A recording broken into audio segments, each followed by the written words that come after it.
Hello, welcome back to my channel. ಎಲ್ಲರೂ ಹೇಗಿದ್ದೀರಾ? ಎಲ್ಲರೂ ಚೆನ್ನಾಗಿದ್ದೀರಾ ಅಂತ ಅಂದ್ಕೊಂಡಿದ್ದೀನಿ. ಇವತ್ತಿನ ವ್ಲಾಗ್ ಬೆಳಗ್ಗೆಯಿಂದನೇ ಸ್ಟಾರ್ಟ್ ಮಾಡಿದ್ದೀನಿ.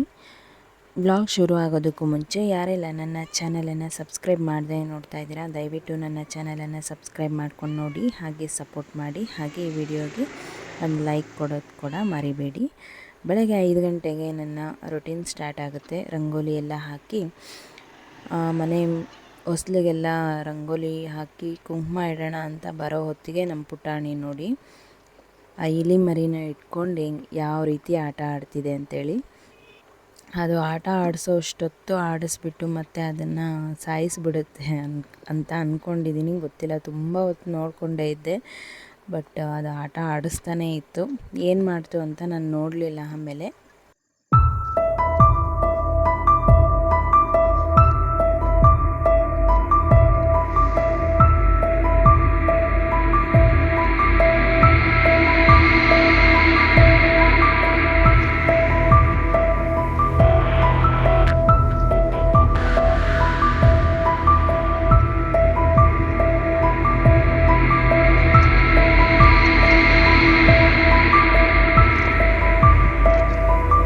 ಅದು ಯಾವ ರೀತಿ ಅಂತಂದರೆ, ಅದನ್ನು ಓಡೋಗೋಕ್ಕೆ ಬಿಡುತ್ತೆ ಮತ್ತು ಅದೇ ಇಟ್ಕೊಂಡು ಅದಕ್ಕೆ ಟಾರ್ಚರ್ ಕೊಡುತ್ತೆ. ಆ ರೀತಿ ಮಾಡ್ತಿತ್ತು ಅದನ್ನು. ಮತ್ತು ಏನಾದರೂ ಮಾಡ್ಕೊಳ್ಳಿ ಅಂತೇಳಿ ನಾನು ಬಂದುಬಿಟ್ಟೆ.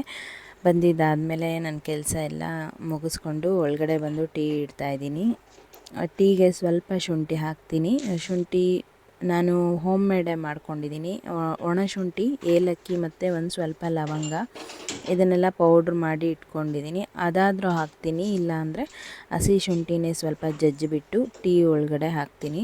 ಒಂಥರ ಮೈಂಡ್ ಫ್ರೆಶ್ ಕೊಡುತ್ತೆ. ಬೆಳಗ್ಗೆನೇ ಈ ರೀತಿ ಟೀ ಕುಡಿಯೋದ್ರಿಂದ ಪಿತ್ತ ಆಗುತ್ತಲ್ವ, ಸ್ವಲ್ಪ ಶುಂಠಿ ಹಾಕೋದ್ರಿಂದ ಇದನ್ನು ಸ್ವಲ್ಪ ಅವಾಯ್ಡ್ ಮಾಡ್ಬೋದು ಅಂತ ಹೇಳ್ಬಿಟ್ಟು ನಾನು ಶುಂಠಿಯನ್ನು ಹಾಕಿ ಕೊಡ್ತೀನಿ. ಹಾಗೆ ರಾತ್ರಿ ಎಲ್ಲ ಪಾತ್ರೆ ತೊಳೆದು ನೀರು ಸೋರೋದಕ್ಕೆ ಒಂದು ಬಟ್ಲಲ್ಲಿ ಇಟ್ಟಿದ್ದೆ, ಅದನ್ನೆಲ್ಲ ತೆಗೆದು ಎತ್ತಿಟ್ಟೆ.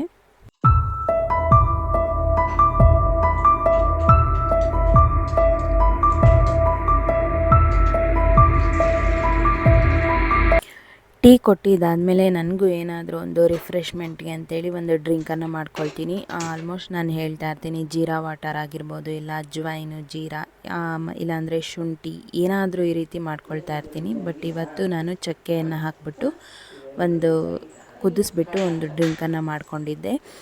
ಆಲ್ಮೋಸ್ಟ್ ನನಗೆ ಮಾರ್ನಿಂಗ್ ಕ್ಲಾಸ್ ಇತ್ತು, ಟೈಮ್ ಆಗಿಬಿಟ್ಟಿತ್ತು. ರೆಡಿಯಾಗಿ ನಾನು ಏನಂದರೆ ವಾಟರ್ ತಣ್ಣಗಾಗ್ಬಿಟ್ಟಿತ್ತು. ಅದು ಉಗುರು ಬೆಚ್ಚಗಿರೋವಾಗಲೇ ಕುಡಿಬೇಕು, ಇಲ್ಲ ಅಂದರೆ ಅದರ ಬೆನಿಫಿಟ್ ನಮಗೆ ಸಿಗೋದಿಲ್ಲ. ತುಂಬ ತಣ್ಣಗಾದಮೇಲೆ ಬೇಗ ಅದನ್ನು ಸ್ವಲ್ಪ ಬಿಸಿ ಮಾಡಿಕೊಂಡು ಡ್ರಿಂಕನ್ನು ತಗೊಳ್ತಾ ಇದ್ದೀನಿ. ತುಂಬ ಒಳ್ಳೆಯದು ಇದು. ನನಗೆ ಈ ಡಸ್ಟ್ ಅಲರ್ಜಿ ಎಲ್ಲ ಆಗಿಬಿಟ್ಟು ಮೂಗು ಜಾಸ್ತಿ ಕಡ್ತಾ ಬರೋದು, ಇಲ್ಲಾಂದರೆ ತುಂಬ ಸ್ನೀಸಿಂಗ್ ಅಂದರೆ ಅಕ್ಷಿಗಳು ಬರ್ತಾ ಇರೋದು, ಇದೆಲ್ಲ ಆಗ್ತಾ ಇರುತ್ತಲ್ಲ, ಈ ರೀತಿ ಮಾಡ್ಕೊಂಡು ಡ್ರಿಂಕನ್ನು ತಗೊಂಡ್ರೆ ಒಂದು ಸ್ವಲ್ಪ ಕಡಿಮೆ ಆಗುತ್ತೆ. ಸ್ಕೂಲಿಂದ ಬಂದಮೇಲೆ ವ್ಲಾಗನ್ನು ಕಂಟಿನ್ಯೂ ಮಾಡ್ತಾಯಿದ್ದೀನಿ.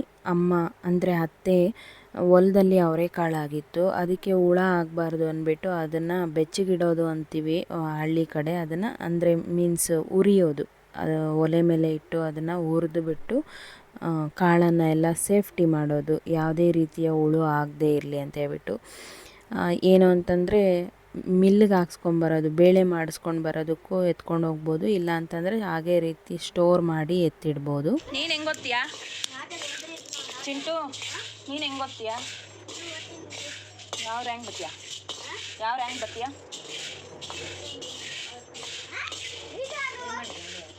ಬರ್ತಾನ ಅಡುಗೆ ಚಪಾತಿ. ಎಷ್ಟು ರ್ಯಾಂಕ್ ಬಂದಿದ್ಯಾ? 5 6 ರ್ಯಾಂಕ್ ಬಂದಿದ್ಯಾ? ಫಸ್ಟ್ ರ್ಯಾಂಕಾ? Second rank? ಅವ್ರು ಯಾರೋ ಬೇರೆಯವ್ರು ಅಂದ್ರಲ್ಲ, ಅವ್ರು ಯಾರೋ ಬೇರೆಯವ್ರು ಬಂದವ್ರಂತೆ ಸೆಕೆಂಡ್ ರ್ಯಾಂಕು. ನೀನು ಯಾವ ರ್ಯಾಂಕು? ಅವನಲ್ಲ ಬಂದಿರೋದು, ನೀನು ಹೆಂಗೆ ಬರ್ತೀಯ ಸೆಕೆಂಡ್ ರ್ಯಾಂಕು?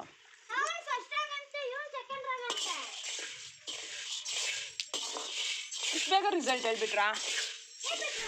ನಮ್ಮ ಪಕ್ಕದ ಮನೆ ಒಂದು ಹುಡುಗ, ಅವನೊಂದು ಸ್ವಲ್ಪ ತುಂಬ ಇನ್ನೋಸೆಂಟು. ಅವನು ಮಾತಾಡೋದೇ ಒಂದು ಚಂದ, ಹಾಗೆ ಅವನನ್ನು ಕಾಮಿಡಿ ಮಾಡ್ತಾಯಿದ್ದೆ. ಹಾಗೆ ಇಲ್ಲಿ ಅವರೆಕಾಳು ಉರಿತಾ ಅದೇ ಬಾಣಲಿಗೆ ಕಡಲೆಕಾಯಿ ಹಾಕಿ ಹುರ್ಕೊಟ್ರು. ತುಂಬ ಚೆನ್ನಾಗಿತ್ತು. ಸೌದೆ ಒಲೆಯಲ್ಲಿ ಮಾಡಿದ್ದು ಅಡುಗೆ ಯಾವುದೇ ಆಗಿರ್ಬೋದು ತುಂಬ ರುಚಿಯಾಗಿರುತ್ತೆ.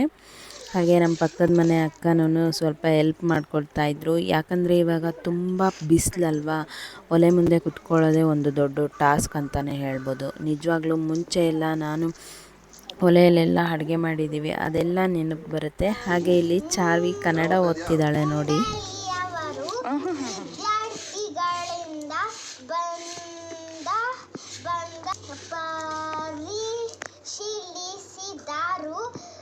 ಉತ್ತಮ ಲೇಖನಗಳು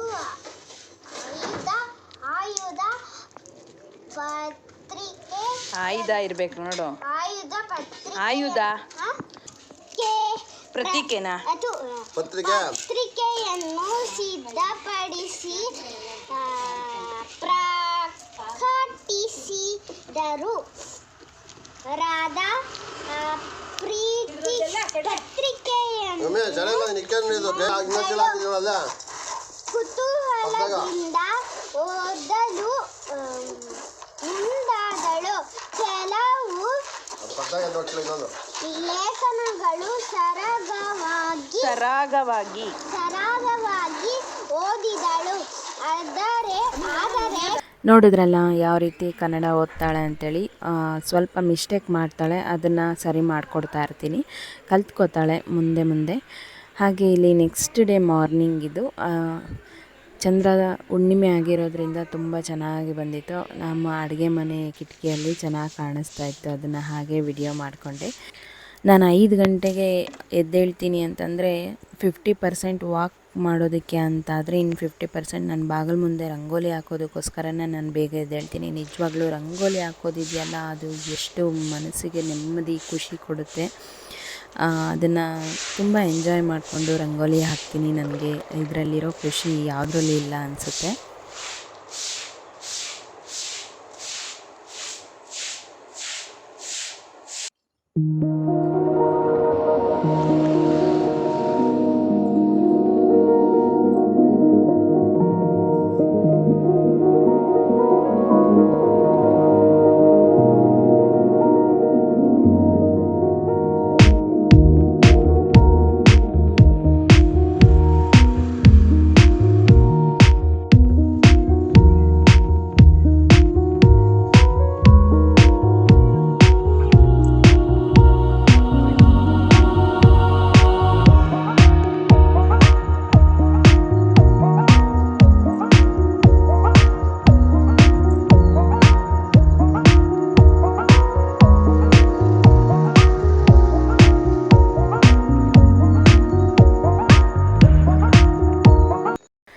ರಂಗೋಲಿ ಎಲ್ಲ ಹಾಕಿದಾದಮೇಲೆ ಹೊಸ್ಲನ್ನು ತೊಳೆದು ಅದಕ್ಕೂ ರಂಗೋಲಿಯನ್ನು ಹಾಕಿ ಅರಿಶಿನ ಕುಂಕುಮನ ಇಡ್ತೀನಿ. ಈ ಅರಿಶಿನ ಕುಂಕುಮ ಮತ್ತು ಈ ರಂಗೋಲಿ ಹಾಕಿ ಸ್ವಲ್ಪ ಹೊತ್ತಿಗೆ ಬಂದು ನೋಡಿದ್ರೆ ಇಲ್ಲಿ ರಂಗೋಲಿನೂ ಇರೋದಿಲ್ಲ, ಹೂವನೂ ಇರೋದಿಲ್ಲ. ಆ ರೀತಿ ಮಾಡಿರ್ತಾಳೆ ಪುಟಾಣಿ. ಏನಕ್ಕೋ ಗೊತ್ತಿಲ್ಲ ಅವಳಿಗೆ, ಅದು ಒಂದು ಖುಷಿನೇನೋ. ರಂಗೋಲಿ ಎಲ್ಲ ಹಾಳು ಮಾಡಿಬಿಟ್ಟಿರ್ತಾಳೆ. ಹೂವನ್ನೆಲ್ಲ ಕಚ್ಕೊಂಡೋಗಿ ಕಾರ್ ಕೆಳಗಡೆ ಹಾಕ್ಬಿಟ್ಟಿರ್ತಾಳೆ. ಎಷ್ಟು ತುಂಟಾಟ ಮಾಡ್ತಾಳೆ ಅಂತಂದರೆ ಅಮ್ಮ ಅಂತೂ ಅದನ್ನು ನೋಡು, ಇದಕ್ಕೆ ಎಷ್ಟು ಬುದ್ಧಿನೇ ಇಲ್ಲ ಅಂತ ಬೈತಾ ಇರ್ತಾರೆ. ಅದು ಪಾಪ ಅದಕ್ಕೇನು ಗೊತ್ತಾಗುತ್ತೆ. ಒಂದೊಂದು ಸಮ್ಟೈಮ್ಸ್ 2 ಸತಿ ಬಾಗಿಲನ್ನ ಒರೆಸಿ ಅದಕ್ಕೆ ರಂಗೋಲಿ ಹಾಕಿದ್ದು ಉಂಟು. ಆ ರೀತಿ ಮಾಡುತ್ತೆ.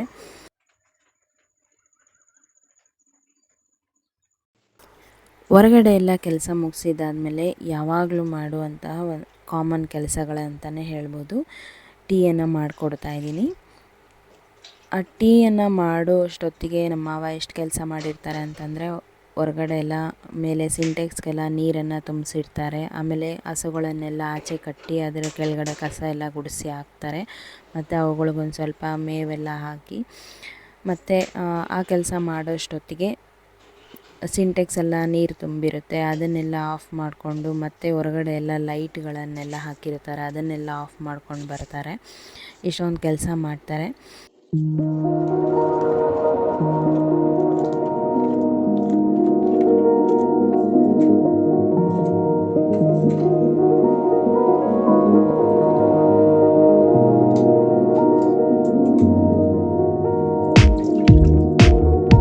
ಟೀ ಕೊಟ್ಟಿದ್ದಾದಮೇಲೆ ನನಗೆ ಏನಾದರೂ ಒಂದು ರಿಫ್ರೆಶಿಂಗ್ ಡ್ರಿಂಕ್ ಮಾಡಿಕೊಡೋಣ ಅಂಥೇಳಿ ಇವತ್ತು ಲೆಮನ್ ಗ್ರಾಸ್ ಡ್ರಿಂಕ್ ಮಾಡ್ಕೊಳ್ತಾ ಇದ್ದೀನಿ. ಲೆಮನ್ ಗ್ರಾಸ್ ಅಂದರೆ ಇದನ್ನು ಕನ್ನಡದಲ್ಲಿ ಮಜ್ಜಿಗೆ ಹುಲ್ಲು ಅಂತ ಕರೀತಾರೆ.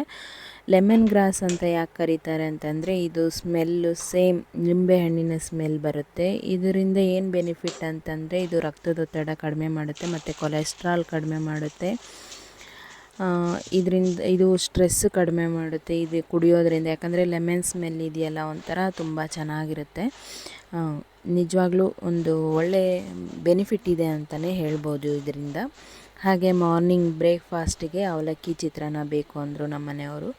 ಅವ್ರಿಗೆ ಒಂದು ಫೇವ್ರೆಟ್ ಫುಡ್ ಲಿಸ್ಟಲ್ಲಿ ಇದು ಒಂದು ಅವಲಕ್ಕಿ ಚಿತ್ರಾನ್ನ. ಹಾಗಾಗಿ ಅದನ್ನು ಮಾಡಿಕೊಡ್ತಾ ಇದ್ದೀನಿ. ಒಂದು ಸೈಡು ಲೆಮನ್ ಗ್ರಾಸ್ ಅಂದರೆ ಮಜ್ಜಿಗೆ ಹುಲ್ಲಿನ ಟೀ ರೆಡಿ ಆಗ್ತಾಯಿತ್ತು.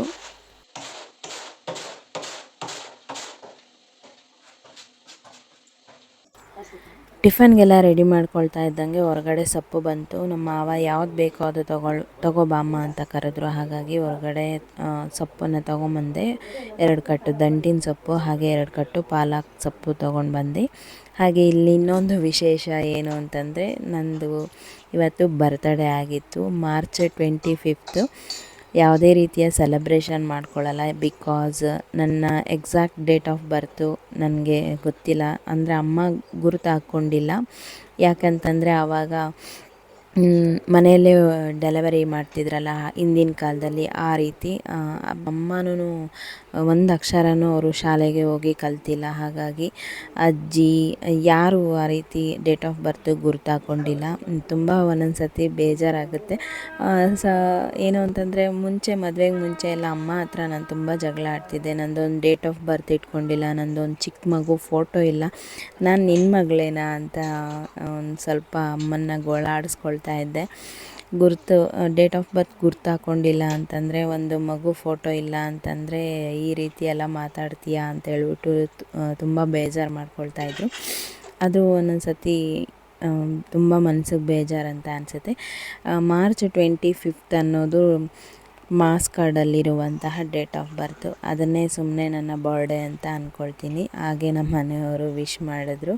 ಇದೇ ಕಾರಣಕ್ಕೆ ಮುಂಚೆ ಎಲ್ಲ ನನ್ನ ಡೇಟ್ ಆಫ್ ಬರ್ತ್ ಇಲ್ಲ. ಮತ್ತು ನನಗೆ ಏನಕ್ಕೆ ಬೇಜಾರು ಅಂತಂದರೆ, ನಮ್ಮ ಮನೆಯಲ್ಲಿ ನಮ್ಮ ಅಮ್ಮನಿಗೆ 5 ಜನ ಮಕ್ಕಳು. 5 ಜನ ಮಕ್ಕಳಲ್ಲಿ ಅವ್ರದ್ದೆಲ್ಲ ಚಿಕ್ಕ ಮಕ್ಕಳಲ್ಲಿರೋ ಫೋಟೋ ಇದೆ, ನಂದೊಬ್ಬಳದೇ ಇಲ್ಲ.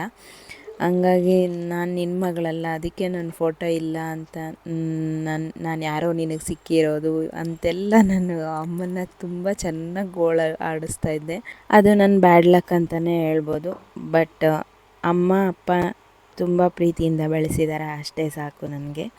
ಹಾಗೆ ಲೆಮನ್ ಗ್ರಾಸ್ ಟೀ ರೆಡಿಯಾಗಿತ್ತು. ಅದನ್ನು ಒಂದು ಸ್ವಲ್ಪ ಅಂದರೆ 1-2 ಡ್ರಾಪ್ ನಿಂಬೆ ಹಣ್ಣಿನ ಹನಿ ಹಾಕ್ತಾನೆ. ಅದು ಯೆಲ್ಲೋ ಕಲರ್ ಇದ್ದಿದ್ದಂಥ ವಾಟರ್ ಫುಲ್ ವೈಟ್ ಕಲರ್ ಆಗಿಬಿಡ್ತು. ಮ್ಯಾಜಿಕ್ ಅಂತ ಅನ್ನಿಸ್ತು. ನಮ್ಮ ಮನೆಯವ್ರಿಗೆ ತೋರಿಸ್ತಾ ಇದ್ದೆ, ನೋಡಿರಿ ಇದು ಯೆಲ್ಲೋ ಕಲರ್ ಇತ್ತು, ಅದು ಫುಲ್ ವೈಟ್ ಆಗಿಬಿಟ್ಟಿದೆ ಅಂತ ಹೇಳ್ಬಿಟ್ಟು ನಾನು ಹೇಳ್ತಾ ಇದ್ದೆ. ಅದಕ್ಕೆ ನಮ್ಮ ಮನೆಯವರು ಹುಳಿ ಬಿತ್ತಲ್ಲಮ್ಮ, ಅದಕ್ಕೆ ಆ ರೀತಿ ಆಗಿದೆ ಅಂತ ಹೇಳ್ಬಿಟ್ಟು ಹೇಳ್ತಾಯಿದ್ರು ನಮ್ಮ ಮನೆಯವರು. ಹಾಗೆ ಇದೇ ಟೈಮ್ಗೆ ನನ್ನ ಮಗಳು ನಿನ್ನೆ ಅವರ ಅಪ್ಪ ಹೇಳಿದರು, ಅಮ್ಮದು ನಾಳೆ ಬರ್ಡೇ ವಿಶ್ ಮಾಡು ಅಂತ ಹೇಳಿದರು. ಹಾಗಾಗಿ ನನ್ನ ಮಗಳೂ ಬಂದು ಅದೇ ಟೈಮ್ಗೆ ವಿಶ್ ಮಾಡಿದ್ಲು. ಅಷ್ಟೇ ಸಾಕು.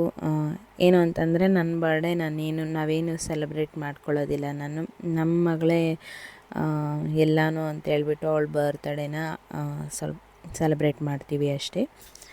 ಆಗಲೇ ಹೇಳ್ದಾಗೆ ಮಾರ್ನಿಂಗ್ ಬ್ರೇಕ್ಫಾಸ್ಟಿಗೆ ಅವಲಕ್ಕಿ ಚಿತ್ರಾನ್ನ ಮಾಡಿಕೊಡ್ತಾಯಿದ್ದೀನಿ. ಅವಲಕ್ಕಿ ಚಿತ್ರಾನ್ನ ತುಂಬ ಈಸಿ, ಹಾಗೆ ತುಂಬ ಸಿಂಪಲ್ಲು. ಸ್ವಲ್ಪ ಎಣ್ಣೆನ ನಾರ್ಮಲಾಗಿ ಚಿತ್ರಾನ್ನ ಮಾಡೋದಕ್ಕಿಂತ 1-2 ಟೇಬಲ್ ಸ್ಪೂನ್ ಆಯಿಲ್ ಜಾಸ್ತಿ ಹಾಕ್ಕೊಳ್ಬೇಕು. ಯಾಕಂತಂದರೆ ಅವಲಕ್ಕಿ ಒಂದು ಸ್ವಲ್ಪ ಡ್ರೈ ಆಗುತ್ತಲ್ವ, ಒಣ ಆಗಬಾರ್ದು ಅಂತಂದರೆ ಒಂದು ಸ್ವಲ್ಪ ಎಣ್ಣೆನ ಹಾಕ್ಕೊಳ್ಬೇಕು. ಚಿತ್ರಾನ್ನಗೆ ಯಾವ ರೀತಿ ಕಡಲೆಬೀಜ, ಉದ್ದಿನಬೇಳೆ, ಕೆಲವೊಂದು ಸರ್ತಿ ಕಡಲೆಬೇಳೆ ಉದ್ದಿನಬೇಳೆ ಎರಡೂ ಹಾಕ್ತೀನಿ. ಹಾಕ್ಕೊಂಡು ಈರುಳ್ಳಿಯನ್ನು ಹಾಕಿ, ಯಾವಾಗಲೂ ನಾವು ಚಿತ್ರಾನ್ನಕ್ಕೆ ಹಸಿರು ಮೆಣಸಿನಕಾಯಿನ ಬಳಸ್ತೀವಿ, ಆದರೆ ಅವಲಕ್ಕಿ ಚಿತ್ರಾನ್ನಕ್ಕೆ ಒಣಮೆಣಸಿನಕಾಯಿಯನ್ನೇ ಹಾಕಬೇಕು. ಒಣಮೆಣಸಿನಕಾಯಿ ಹಾಕೋದ್ರಿಂದ ಅದರ ಟೇಸ್ಟು ಇನ್ನೂ ಹೆಚ್ಚಾಗುತ್ತೆ. ಹಾಗೆ ಇದಕ್ಕೆ ಟೊಮೆಟೊನ ಹಾಕ್ಕೊಳ್ತಾ ಇದ್ದೀನಿ. ಟೊಮೆಟೊ ಇದು ಅಷ್ಟೇ ಅವಲಕ್ಕಿ, ಯಾಕಂದರೆ ಸಪ್ಪೆ ಸಪ್ಪೆ ಇರುತ್ತೆ ಅಲ್ವಾ ಅವಲಕ್ಕಿ. ಈ ಟೊಮೆಟೊ ಮತ್ತು ಒಣಮೆಣಸಿನ್ಕಾಯಿ ಎಲ್ಲ ಒಂದು ಒಳ್ಳೆ ಫ್ಲೇವರ್ ಕೊಡುತ್ತೆ ಚಿತ್ರಾನ್ನಕ್ಕೆ, ಅದು ಅವಲಕ್ಕಿ ಚಿತ್ರಾನ್ನಕ್ಕೆ. ಹಾಗೆ ಇಲ್ಲಿ ಅರಿಶಿನ ಪುಡಿಯನ್ನು ಹಾಕ್ತಾಯಿದ್ದೀನಿ. ನಾನು ಸುಮಾರು ಸತಿ ಹೇಳಿದ್ದೀನಿ, ಚಿತ್ರಾನ್ನಕ್ಕೆ ಡೈರೆಕ್ಟಾಗಿ ಈರುಳ್ಳಿ ಮೇಲೇ ಅರಿಶಿನ ಪುಡಿಯನ್ನು ಉದುರಿಸೋದು ಬದಲು ಒಂದು ಸ್ವಲ್ಪ ಈರುಳ್ಳಿ ಎಲ್ಲ ಸೈಡ್ ತಗೊಂಡು ಎಣ್ಣೆ ಒಳಗಡೆ ಅರಿಶಿನ ಪುಡಿಯನ್ನು ಹಾಕಿಬಿಟ್ಟು ಮಿಕ್ಸ್ ಮಾಡಿದ್ರೆ ಅದು ಕಲರ್ ತುಂಬ ಚೆನ್ನಾಗಿರುತ್ತೆ. ನೀವಿಲ್ಲಿ ನೋಡ್ತಾ ಇದ್ದೀರಾ, ಚಾರ್ವಿ ಬಂದು ವಿಶ್ ಮಾಡಿದ್ಲು. ಹಾಗೆ ಹಿಂದಿನ ದಿನ ಪಾತ್ರೆ ಎಲ್ಲ ಏನೂ ತೊಳೆದಿರಲಿಲ್ಲ, ಹಾಗೆ ಇತ್ತು. ಪಾತ್ರೆ ತೊಳೆಯೋಣ ಅಂತೇಳಿ ಅಲ್ಲಿ ಬಂದರೆ ಡೈರೆಕ್ಟಾಗಿ ನಮ್ಮ ಅಡುಗೆ ಮನೆಗೆ ಸೂರ್ಯನ ಕಿರಣಗಳು ಬೀಳ್ತಾ ಇರುತ್ತೆ. ಅದಕ್ಕೆ ಅಂದರೆ ಮುಖದ ಮೇಲೆ ನೇರವಾಗಿ ಬೀಳ್ತಾ ಇದ್ದರೆ ಒಂಥರ ಖುಷಿ ಅಂತ ಅನಿಸುತ್ತೆ. ಹಾಗೆ ಬೇಗ ಬೇಗ ಪಾತ್ರೆ ಎಲ್ಲ ತೊಳೆದು ಅದನ್ನು ನೀರು ಸೋರೋದಕ್ಕೆ ಎತ್ತಿಡ್ತಾ ಇದ್ದೀನಿ.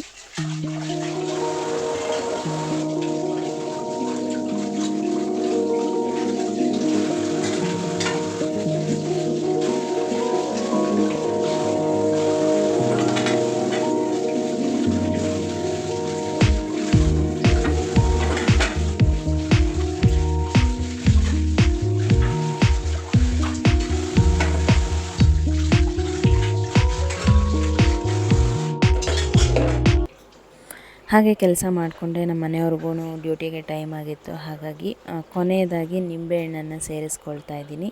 ನಿಂಬೆಹಣ್ಣನ್ನು ಸೇರಿಸ್ಕೊಳ್ಬೇಕು. ಟೊಮೆಟೊ ಹಾಕಿದ್ದೀವಲ್ಲ ಅಂತ ನಿಂಬೆಹಣ್ಣು ಏನು ಸ್ಕಿಪ್ ಮಾಡೋ ಅಂಥ ಅವಶ್ಯಕತೆ ಇಲ್ಲ. ಯಾಕಂದರೆ ಅವಲಕ್ಕಿ ಏನಂದರೆ ಸಪ್ಪೆ ಇರುತ್ತೆ. ಮಾಮೂಲಿ ನಾವು ರೈಸ್ ಆದರೆ ಉಪ್ಪೆಲ್ಲ ಹಾಕ್ಬಿಟ್ಟು ನಾವು ಅನ್ನ ಮಾಡಿರ್ತೀವಿ, ಆದರೆ ಅವಲಕ್ಕಿ ಸಪ್ಪೆ ಇರುತ್ತಲ್ಲ, ಹಾಗಾಗಿ ಹುಳಿ ಉಪ್ಪು ಖಾರ ಎಲ್ಲ ಚೆನ್ನಾಗಿ ಹಾಕ್ಕೊಳ್ಬೇಕು. ಕೊನೆಯದಾಗಿ ಕೊತ್ತಂಬರಿ ಸೊಪ್ಪನ್ನು ಸೇರಿಸ್ಬಿಟ್ಟು ಅವಲಕ್ಕಿಯನ್ನು ಮಿಕ್ಸ್ ಮಾಡಿಬಿಟ್ಟು ನಮ್ಮ ಮನೆಯವ್ರಿಗೆ ಬ್ರೇಕ್ಫಾಸ್ಟನ್ನು ಕೊಟ್ಟೆ. ಅವರು ತುಂಬ ಇಷ್ಟಪಟ್ಟು ತಿಂತಾರೆ.